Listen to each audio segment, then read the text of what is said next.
아무것도 아니죠. 그냥 할로데이일 뿐입니다. 그런데 이 계절이 의미가 있고 참 감사가 있고 기쁨이 넘쳐나는 그 이유는 바로 예수님 때문인 줄로 믿습니다. 이 세상에는 여러 종류의 역사관이 있습니다. 역사를 바라보는 눈, 이것을 역사관이라고 하는데, 영웅들이 역사를 만들어 간다는 관점을 우리는 영웅사관이라고 하고요, 경제가 역사를 만들어 가는 것을 경제사관이라고 하고, 힘과 군사력이 세계의 역사를 만들어 간다는 것은 바로 파워, 이 힘사관입니다. 또 환경이 역사를 만들어 간다고 생각하는 것은 환경사관이고, 또 정치가 역사를 만들어 간다는 것은 정치사관이라고 합니다.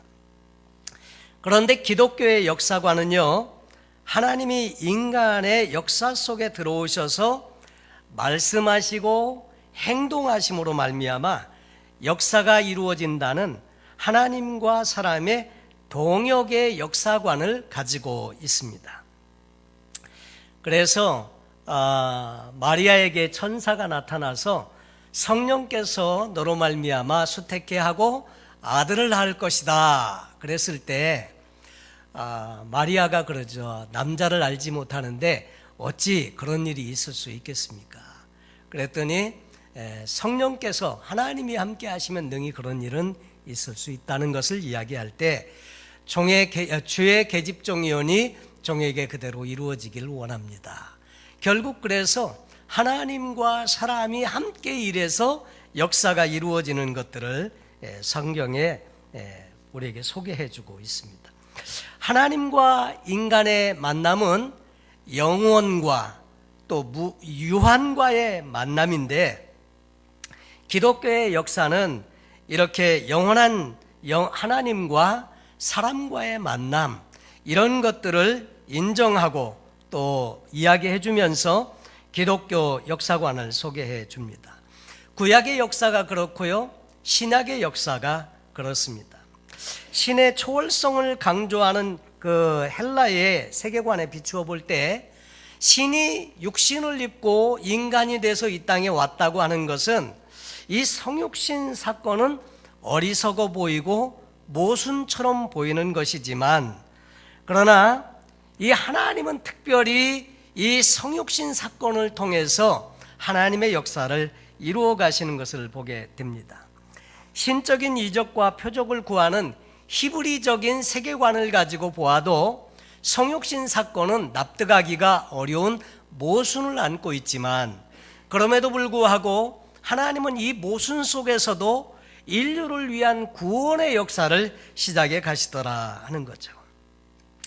그래서 기독교 역사관의 특징은 성육신 사건을 역사의 중심에 놓고 있습니다. 그래서 예수님이 오신 사건을 중심으로 해서 BC, 예수님이 오시기 전과 예수님이 오신 이후의 역사로 완전히 나누게 되는데, 그래서 예수님 그분이 역사의 중심에 오신 분으로 우리에게 소개합니다. 또 하늘에서 이루어지는 모든 신적인 사건들은 역사 안에서 이루어지는 현실로 나타난다는 것이 성경이 제시하는 역사관입니다. 다시 말해서 보이지 않는 세계에 하나님 나라에서 하나님의 작정과 뜻에 의해서 결정이 된 것은 이 세상에서 현실로 나타나게 되는 것임을 우리에게 보여줍니다. 또 이 성육신 사건과 연관된 모든 구속사역의 사건과 활동들은 바로 저와 여러분을 위한 하나님의 신적인 역사의 한 부분인 것을 우리에게 소개해 주는데, 그 대표적인 이야기가 오늘 갈라디아서에 나타나고 있습니다. 특별히 때가 참에라고 되어져 있는 것은 기독교 역사관의 한 특징 중에 하나, 때를 강조하는 것을 우리에게 보여줍니다. 예수님께서도 물로 포도주를 만드는 역사의 현장에서 그런 부탁을 할 때에 예수님께서 이런 말씀을 하시죠. 내 때가 아직 이르지 아니하였나이다. 예수님도 때를 기다리세요. 그러면서 때를 강조하는 부분들이 성경에 곳곳이 나타나게 되는데, 오늘 성경에 보면 때가 참에 하나님께서 그 아들을 보내셨다 말씀을 하고 있습니다. 특별히 이 때는 정치적으로 준비된 때가 있다고 하는 거죠. 아우구스투스에 의해서 당시 로마 제국은 당시 그 유럽 일대를 포함한 세계의 강대국으로서 세계를 제패한 제국을 이루고 있었습니다. 이 광대한 로마 제국은 25개의 군단으로 이제 그 군사들에 의해서 지배를 받고 있었는데, 한 개의 군단은 6,000명 정도의 장교와 사병으로 구성되어져 있습니다. 그리고 수개의 함대가 지키고 있는 역사상 유례없는 강대국을 형성했던 시기이기도 합니다. 그래서 팍스 로마나라고 해서 로마의 평화, 로마가 지배하고 로마가 다스려서 세계를 석권한 바로 그것을 설명해 주고 있습니다. 그리고 두 번째로 문화적인 준비로는 헬레니즘 문화의 통일이 있었다고 하는 거죠. 그 주전 4세기경에 알렉산더 대왕의 문화 정책에 의해서 히랍의 문화가 당시에 유럽과 아시아 전역에 널리 퍼지게 되었고, 나중에는 로마 제국에서도 헬라의 문명을 그대로 받아들이게 되고, 언어 자체도 헬라어가 당시에 세계적으로 많이 쓰이는 공용어가 되어져 있었습니다. 요즘 영어가 세계 공용어인 것처럼 당시의 히랍어는 어느 곳에서든지 다 통용될 수 있는 언어로 되어져 있었고요. 그래서 신약 성경도 헬라어로 기록이 되어져 있었던 그런 시기였다고 하는 거죠. 또 세 번째로는 종교적으로 유대교와 또 히랍과 로마 종교가 기독교 복음 전파의 가교 역할을 하고 있었다고 하는 거죠. 유대인들은 어디들 가든지 회당을 세웠는데 남자가 10명만 모이면 회당을 세웠습니다. 나중에 이 회당을 돌아다니면서 사도 바울은 복음을 전했고, 이 복음을 통해서 많은 사람들에게 구원의 놀라운 소식이 전해지게 되었더라 하는 거죠.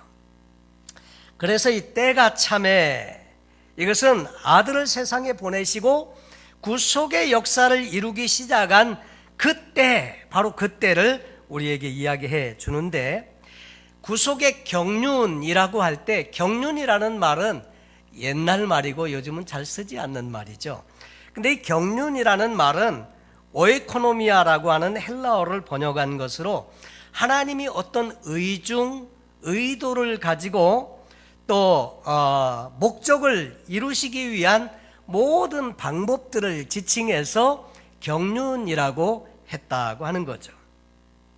그래서 서신서에서도 바울도 때가 찬 경륜에 대해서 이야기하고 있고요. 히브리서에서도 그 경륜, 하나님께서 율법을 폐하시고 예수 그리스도를 통한 복음을 가지고 이 경륜을 이루어 가시는 것을 이야기하고 계시기도 합니다. 그래서 때가 찬 그 경륜 속에서 하나님은 구원의 그 놀라우신 구속 사역을 이루어 가시는데, 그래서 하신 일이 첫 번째로 그 아들을 보내셨다. 4절에 때가 참에 하나님이 그 아들을 보내사, 아들을 보내신 것이 첫 번째 하신 일입니다. 영어로는 그냥 타임이라고만 되어져 있지만 헬라어에는 두 가지 단어가 사용되는데, 물리적인 시간을 지칭하는 것은 크로노스라고 하고, 하나님이 정해놓은 하나님의 때를 가리키는 그 시간은 카이로스라고 했습니다. 그래서 우리에게도 역시 마찬가지로 물리적인 크로노스의 시간이 있는가 하면 하나님이 정한 카이로스의 시간이 있는데, 예수님은 바로 하나님께서 정해놓으신 카이로스의 타임에 오셨고, 그리고 구원의 역사를 이루어 가셨더라 하는 것입니다. 우리에게도 하나님의 시간이 있습니다. 물리적인 하나님께서 약속하신 약속도 있고 축복도 있고 응답도 있고 많은 것들이 있는데, 어떤 것들은 그냥 시간이 흐른다고 해서 그냥 이루어지지 아니하고요, 이 크로노스의 시간이 왔다고 이루어지는 것이 아니고, 어떤 것은 카이로스의 시간이 와야 되는 것이 있더라 하는 거죠. 그래서 이 하나님의 때가 차야만, 그러니까 구름 속에 그 비를 막 잔뜩 함유하고 있다가 나중에 견딜 수 없어서 때가 차면 그 구름 속에 있던 수분들이 비가 돼서 떨어지든지 눈이 돼서 떨어지듯이 카이로스의 시간이 차면 그때 비로소 하나님의 응답이 오고 역사가 일어나고 변화가 오고 하는 것들을 우리가 보게 되는데, 하나님의 때가 차는 것이 필요하다고 하는 거죠. 그래서 오늘 성경 본문에 나와 있는 때가 참에, 이것은 카이로스의 시간이 임하게 되니까 예수님께서 이 땅에 오셨더라 하는 거죠. 여러분, 그래서 우리의 시간도 카이로스의 시간이 있다는 것을 알고요, 때때로 하나님께서 주시려는 많은 응답과 축복과 또 고난의 시기가 넘어가는 이런 것들을 우리가 다 이 카이로스의 시간을 준비해야 하는 것을 성경은 이렇게 말씀을 하십니다. 야고보서 1장 3절로 4절에 내 형제들아, 너희가 여러 가지 시험을 당하거든 온전히 기쁘게 여기라. 이는 너희 믿음의 시련이 인내를 만들어내는 줄 너희가 알미라. 인내를 온전히 이루라. 이는 너희로 온전하고 구비하여 조금도 부족함이 없게 하려 함이라. 그러니까 조금도 부족함이 없게 하는 것이 하나님의 뜻인 것은 다 알아요. 그런데 이 시기가 언제 오냐 하는 거죠. 근데 그 시기는 인내를 온전히 이루라고 되어져 있거든요. 인내를 온전히 이루면 온전하고 구비해서 조금도 부족함이 없게 하는 하나님의 앤서가 온다는 거예요. 그래서 이 카이로스의 시간은 물리적인 시간과 달라서 우리 마음과도 연관이 되어져 있고 우리의 또 준비와도 연관이 되어져 있다. 그러나 어쨌든 때가 차서 하나님께서 구원의 경륜을 이루기 위해서 하신 첫 번째 일은 아들을 주신 일인데, 성탄절이 바로 그날이다 하는 것이고요. 두 번째로 하나님이 하신 일은 아들의 영을 우리에게 보내주셨다고 말씀을 하고 있습니다. 6절 말씀에 너희가 아들인 고로 하나님이 그 아들의 영을 우리 마음 가운데 보내사 아바 아버지라 부르게 하셨느니라. 예수님께서도 이 땅에 계시는 동안에 제자들에게 이렇게 말씀을 하셨습니다. 내가 떠나가는 것이 너에게 유익이다. 내가 떠나가지 아니하면 보혜사가 너에게로 오시지 아니할 것이라. 그냥 다른 보혜사, 그분은 바로 성령님이신데, 내가 떠난다는 말은 십자가에 달려 죽으셔야 한다는 말이고, 또 부활하시고 승천하신 이후에 성령께서 오심을 말씀해 주십니다. 그 성령님을 우리에게 보내주시는 이유는 저와 여러분을 너무 사랑하셔서 우리에게 가장 좋은 것으로 주시기 위해서 성령님을 보내주셨는데, 여러분, 사랑에 세 가지 원리가 있다고 하죠.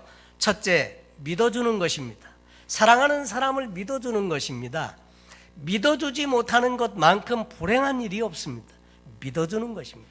설령 상대가 거짓말을 한다는 것을 알더라도 믿어주는 것, 이것이 사랑이고요. 둘째로 이해해 주는 것입니다. 서로의 사정을 이해해 주는 것. 그리고 세 번째로 기다려주는 것입니다. 부모는 언제나 자녀를 기다려주죠. 끝까지 기다려줍니다. 그래서 탕자의 비유에 나와 있는 내용도 집 나간 탕자를 기다리는 아버지, 바로 하나님의 모습인 것으로 우리에게 소개해 주죠. 베드로후서 3장 9절에 보면 하나님에 대해서 이렇게 말씀하세요. 오래 참으사 아무도 멸망치 않고 다 회개하기에 이르기를 원하신다. 하나님은 아무도 멸망 가운데 처하기를 원치 아니하시고 오래 참고 기다리시고 구원에 이르기를 원하셨다고 하는 거죠. 그래서 독생자를 주셨고 그 성령님을 보내주셨는데, 왜 보내셨느냐면 이 구원의 놀라운 소식을 알도록 하기 위해서, 그리고 아바 아버지라고 그 하나님을 향해서 부를 수 있도록. 여러분, 사실 하나님 그분은 위대하신 분이시고요, 초월자이십니다. 우리를 지으신 창조자세요. 우리는 감히 그분 앞에 설 수 없지만, 그런데 그 하나님을 향해서 아버지라고 할 수 있는 놀라운 특권을 주셨다는 것, 이것은 큰 은혜인 것입니다. 아바라는 말은 아빠라고 하는 말인데, 그만큼 친근하고 두려움이 있을 수 없는 가까운 존재로 우리를 불러주셨다고 하는 거죠. 그래서 아들의 영을 우리에게 보내주셨다. 그리고 세 번째로는요, 종이 아니라 양자가 되게 하셨다고 말씀을 하고 계세요. 7절에 보면 종이 아니요 하나님으로 말미암아 유업을 이을 자니라. 이 관계를 한마디로 양자라고 했는데, 양자는 일단 낳은 자식이 아닌 것을 전제로 합니다. 낳은 자식이 아니에요. 그런데 자식이 된 것을 양자라고 하죠. 그리고 이 양자는요, 상속을 받습니다. 아들의 모든 권리가 있고 상속을 받습니다. 다시 말해서 한마디로 신분의 근본적인 변화가 있는 거예요. 종이었다가 양자가 될 수도 있지만, 종의 모든 것들은 다 벗어버리고 이제는 아들로 행세하는, 완전히 신분이 바뀌는 거죠. 세계 2차 세계대전 때 폴란드에 있던 어떤 유대인 엄마에 대한 이야기입니다. 집으로 가던 중에 독일 군인들에게 붙들리게 됩니다. 아무것도 모르는 어린 그녀의 딸이 붙잡혀가는 엄마를 따라가고 있습니다. 그때 독일 군인 중에 한 명이 이렇게 물었습니다. 저 아이가 너의 딸이냐? 이렇게 엄마에게 물어보았는데, 엄마는 그 얘기를 듣고 깜짝 놀랐지만은 겉으로 태어난 척 하면서 저 아이는 제 딸이 아닙니다, 이렇게 대답을 했습니다. 그리고 그 옆에 서 있는 폴란드 여자를 가리키면서 저 여인의 딸입니다, 이렇게 대답을 했습니다. 그 순간 그 폴란드 여인이 유대인 여자와 눈이 마주치고 서로 약속이나 한 듯이, 그 짧은 순간에, 눈이 마주친 짧은 순간에 서로 약속이나 한 듯이 그 딸아이를 얼른 자기가 안고 자기 딸처럼 이렇게 품에 안고 아이를 토닥였습니다. 그 짧은 순간에 그 아이는 엄마로부터 쟤는 내 딸이 아닙니다, 이런 말을 들었고, 그리고 그 폴란드 여자가 원격히 자기를 안으면서 자기 딸처럼 하고, 그 엄마는 그 길로 독일 군인들에게 붙들려가지고 끌려가서 사라져 버렸고, 나중에 이 딸아이는 이 폴란드 여인의 양녀로 들어가서 살게 되었습니다. 늘 자신을 보면서 내 딸이 아닙니다, 이렇게 말했던 엄마를 원망하면서 자랐습니다. 세월이 많이 흘러서 처녀가 된 이 딸은 미국으로 시집을 가게 되었고, 그리고 첫 딸을 낳게 된 다음에 그 폴란드 엄마를 불렀습니다. 그리고 폴란드 엄마는 와서 산후조리도 해주고 아이와 함께 시간을 가졌습니다. 그리고 폴란드로 돌아갔죠. 1년 후에 딸아이의 돌이 되었을 때 그 폴란드 엄마를 찾아간 딸은 그 폴란드 엄마에게 이렇게 털어놓았습니다. 제가 자식을 낳고 길러보니까 이제야 왜 어머니가 자기를 보고도 내 딸이 아니라고 했는지 알 것 같아요, 이렇게 이야기했습니다. 그때 만약 내 딸이라고 했으면 나도 역시 끌려가서 죽었을 거예요. 그런데 내 딸이 아니에요, 저 폴란드 여인의 딸입니다 했기 때문에 자기가 지금 살아있다는 거죠. 그런 줄도 모르고 자기는 자라면서 마음속으로 어머니를 미워하고 또 원망하면서 자랐다고 하는 거죠. 하지만 어머니는 오늘도 나를 계속해서 사랑했던 것입니다. 자기 생명보다 나를 더 사랑했던 것이죠. 어머니가 나를 얼마나 사랑했는지 이제는 깨달을 수 있습니다. 그리고 저를 양녀로 삼아주시고 친딸처럼 길러준 어머니, 당신을 사랑합니다, 감사합니다, 이런 말을 했다고 합니다. 여러분, 바로 이것이 하나님 그분께서 저와 여러분을 하나님의 양자 삼으신 이유이다 하는 거죠. 독생자를 아끼지 아니하시고 우리에게 내어주신 그 하나님의 사랑이다 하는 거죠.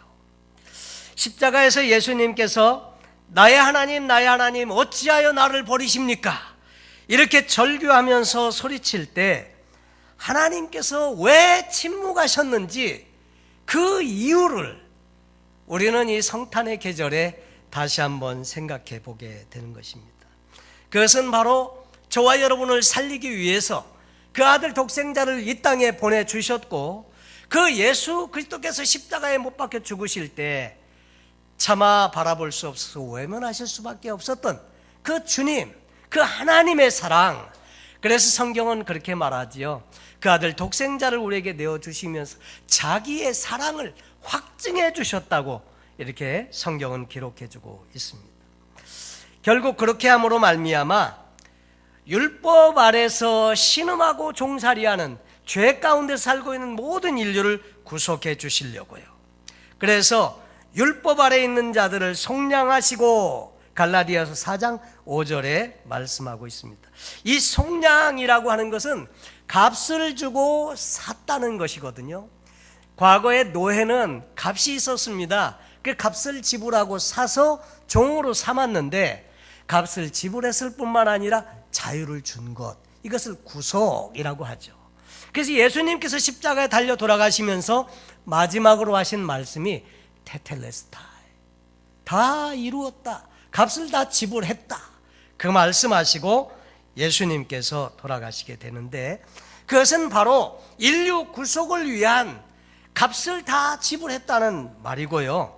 그래서 이것을 성부, 성자와 성령의 하늘로부터 주시는 하나님의 특별한 은혜인 것을 에베소서 1장에 기록하고 있는데, 하나님께서는 구원을 작정하시고 계획하시고, 아들이신 예수 그리스도는 구원을 성취하시고, 성령님은 이 구원을 어플라이 할 수 있도록, 받아들일 수 있도록 구원의 복된 소식을 알게 해주시는 역할을 했다고 하는 것을 말씀해 주십니다. 사도 바울은 그래서 이 구속의 놀라운 주님의 은총을 그의 서신서에서 밝혀주고 있습니다. 이 구속의 역사는 결국 나사렛 예수 그리스도를 통해서 성취되게 되는데, 어떤 말씀의 성취인가 하면 요한복음 3장 15절의 성취라고 말씀을 드렸죠. 내가 너로 여자와 원수가 되게 하고 너의 후손도 여자의 후손과 원수가 되게 하리니, 여자의 후손은 내 머리를 상하게 할 것이요 너는 그의 발꿈치를 상하게 할 것이니라. 오리지널 가스펠, 원복음이라고 말씀을 드렸습니다. 여러분, 이 창세기 3장 15절은 세 가지 사실을 우리에게 나타내 주시는데, 첫째, 성육신 하실 것을 말씀해 주십니다. 결국 그래서 때가 참에 하나님이 그 아들을 보내사 여자에게서 나게 하시고 율법 아래서 나게 하신 것은, 여자에게서 나게 하신 것, 여인의 후손, 바로 예수 그리스도를 지칭한다고 했습니다. 두 번째로 예수님이 고난당하실 것을 말씀하시는데, 그의 발꿈치를 상하게 할 것이니라. 발꿈치를 상하게 한다는 말은 십자가의 죽으심을 의미하는 말로서, 발꿈치 아케브라고 하는 말은 끝부분 후미, 마지막에 뜻을 가지고 있습니다. 그래서 결국 예수님의 뒤꿈치를 상하게 한다는 말은 십자가의 고난을 말씀하고 있고요. 세 번째로 이 창세기 3장 15절에서 계시해 주시는 말씀은 사단을 이길 거다. 그 여인의 후손은 내 머리를 상하게 한다. 뱀의 머리를 상하게 한다는 말은 결국은 뱀을 정복하고 그리고 승리한다, 이길 것을 말씀해 주시고 있습니다. 그래서 예수님의 오신 것은 아무렇게나 오신 것이 아니고요, 오래전부터 철저하게 준비하고 계획되어져 있다가 때가 참에 그 예수님께서 친히 이 땅에 오신 것임을 말씀해 주십니다. 이것을 하나님의 작정, 하나님의 계획, 하나님의 경륜, 하나님의 섭리, 이런 말로 우리에게 소개해 주는 것입니다. 여러분, 보이는 것들은 보이지 않는 것이 먼저 선제되어져 있습니다.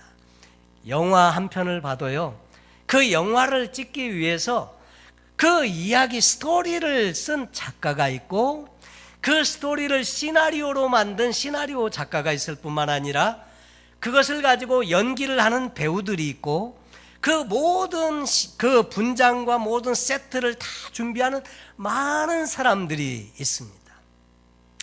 그런데 사실 이 구속의 역사는 하나님께서 계획하시고 작정하신 그것에 따라서 친히 연출가도 되시고 배우도 되셔서 이 땅에 오신 분, 그분이 누구냐면 예수님이시다 하는 거죠. 그리고 그것을 알게 하시는 분, 성령님.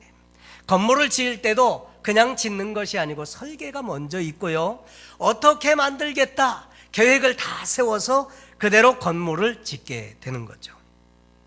음악을 만들 때도 먼저 머릿속에 음악의 가사와 그 선율과 박자와 이런 것들이 다 결정이 돼서 그것들이 곡으로 만들어지고 그리고 사람들에게 불리워지고 전해지게 되고 하는 것인데, 보이지 않는 곳에서 다 이루어진 것들이 이제 나타나는 것이다 하는 거죠.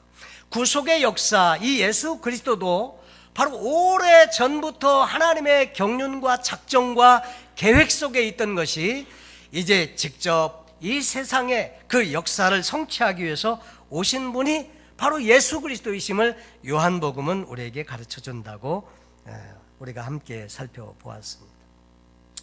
예수님이 오신 이유는 율법 아래에 있는 자들을 속량하기 위해서, 다시 말해서 옛 계명, 율법으로는 안 되니까 옛 계명을 폐하시고 새 계명 예수 그리스도를 통한 구원의 길을 완성하시기 위해서 예수님께서 이 땅에 오셨다는 것을 이야기해 줍니다. 히브리서에 그런 내용이 나와 있습니다. 결국 그래서 때가 참에 하나님은 그 아들 예수님을 보내셨고 여자에게서, 마리아에게서 나게 하시고 율법 아래 나게 하신 것은, 모세의 율법에 얽매인 그런 중에 나게 하신 것은 율법 아래 있는 자들을 속량하시고, 왜냐하면 율법으로는 구원을 이룰 수가 없기 때문에요. 그래서 율법 아래 나게 하셨다고 하는 거죠. 그리고 우리로 하여금 아들의 명분을 얻게 하려 하심이라. 그래서 이 예수로 말미암아 구속의 놀라운 은총을 경험할 수 있도록 우리에게 예수 그리스도를 보내주셨다고 하는 것입니다. 중세 유명한 신학자 안셀모라고 하는 분은 이런 말을 했습니다. 하나님이 사람이 되신 것은 인간이 얼마나 가치 있는 존재인가를 입증해 주기 위한 것이다. 여러분, 저와 여러분이 얼마나 가치 있고 존귀한 자인지 그것을 입증해 주기 위해서 예수님이 직접 이 땅에 오셨다는 것입니다. 라이언 일병 구출 작전에 그 많은 사람들이 희생되면서 왜 그 한 사람 구출해야 하나, 일병밖에 안 되는데. 그런데 알고 보면 그 다른 이미 3명의 아들들이 죽어서 그 마지막 남은 막내라도 살려서 그 어머니에게 돌려보내고자 하는 미국의 결정이었다는 거죠. 여러분, 그 다른 사람들이 죽어가면서 늘 마음 가운데 궁금한 것이, 왜 그 한 사람 살리기 위해서 우리가 죽어야 하냐? 여러분, 왜 우리를 살리기 위해서 예수님이 이 땅에 오셔야만 했고 왜 예수님께서 죽으셔야만 했는가 하면, 저와 여러분이 하나님께는 그렇게 소중한 존재이기 때문인 것이죠. 여러분, 이것이 성탄절을 통해서 하나님께서 우리에게 알게 하시고자 하는 하나님의 마음, 하나님의 심정인 것입니다. 여러분, 예수님께서는 그래서 때가 참에 이 땅에 오셨다고 하는 것인데, 여러분, 때가 참에라는 말씀을 통해서 보면 하나님의 약속은 반드시 성취된다는 것입니다. 창세기 3장 15절에 말씀하신 이 약속이 때가 차니까 예수 그리스도의 강림으로 성취가 되었습니다. 그리고 신약 성경에 우리에게 말씀하신 바대로 내가 다시 오마, 이렇게 약속하신 예수님의 약속도 때가 차면 반드시 이루어진다고 하는 것이 성경의 말씀입니다. 그래서 우리는 이미 오신 예수님에 대해서도 감사하고 그 은혜를 우리가 기억하면서 사는 것이 필요하면서, 한편으로 다시 오실 예수님을 기다리면서 사는 성도의 아름다운 준비가 있는 삶을 우리가 또 살아야 한다는 것이죠. 그리고 두 번째로 이 하나님의 약속은요, 때가 차야 성취된다고 하는 것입니다. 오늘 우리에게도 하나님의 약속이 있고 기다리시는 거 있습니다. 환경이 바꾸어지기를, 내게도 하나님의 역사가 나타나기를, 내게도 하나님의 간섭하심이 있어서 변화가 있고 정말 그런 하나님의 놀라운 역사가 내 삶에 나타나기를 기다리는 것이 있는데, 물리적으로만 시간이 간다고 해서 이것이 오는 것이 아니고요, 하나님의 때, 카이로스가 와야 한다는 것입니다. 그래서 이 카이로스를 위해서 우리도 인내하면서 하나님의 때를 기다리고 준비하면, 때가 차면 하나님의 약속은 반드시 성취되어지고 우리의 삶에 임하게 된다고 하는 것입니다. 여러분, 이제 2016년도도 한 주일밖에 남지 않았습니다. 시간은 계속해서 흘러가고 있는데 물리적인 시간은 계속 갈 것입니다. 한편으로 카이로스의 시간도 우리를 기다리고 있다는 것을 꼭 기억하시고, 우리의 사는 날 동안에 하나님의 때를 기다리고 잘 준비하면서 우리에게 엄청난 은혜와 선물을 주신, 사랑을 우리에게 부어주신 이 하나님을 기억하면서 이 성탄 기뻐하고 즐거워하면서 마음껏 이 성탄을 우리가 마음속에 감사하면서 이웃들과 더불어 나누는 아름다운 그런 성탄절이 되시면 좋겠습니다. 예수님이 저와 여러분에게 주신 가장 귀한, 가장 보배로운 선물인 것을 다시 한번 기억하면서 예수님 안에서 기뻐하시고 감사하시고 남은 한 해를 잘 마무리하시고 복된 새해 맞게 되시기를 예수님의 이름으로 축원합니다. 기도하겠습니다. 하나님 아버지, 감사합니다.